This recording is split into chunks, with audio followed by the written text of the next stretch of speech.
Well, we've just done a survey, so of just the UK workforce, and out of 3,000 people, 71% of them wanted to have agile working. The demographic, though, was ironically 40 years plus that wanted it. And those under that age tended to want to come into the office. They want to be in a community.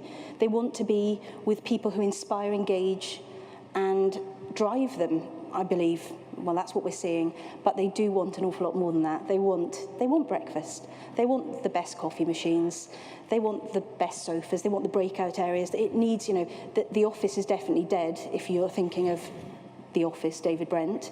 Our office is like a work play space. We've got more games than we do, I suppose, pods sometimes. It's about how do you inspire creativity. So they need an awful lot more than just an office space.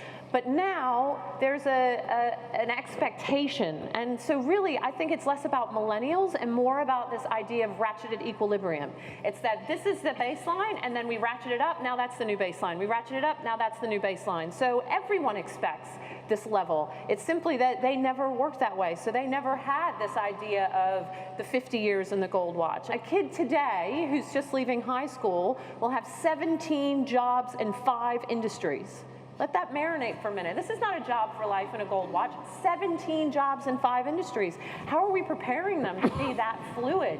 70% of somebody who's just entering the workforce, the 70% of the OECD, their job will be lost to automation in the next 10 years. And so really, I think that's the impact we need to be looking at. There's been a fundamental shift that you will have smaller companies that can be mobile, they can be virtual, and then you've got to combine that with, to get the best people into those companies, how do you attract them?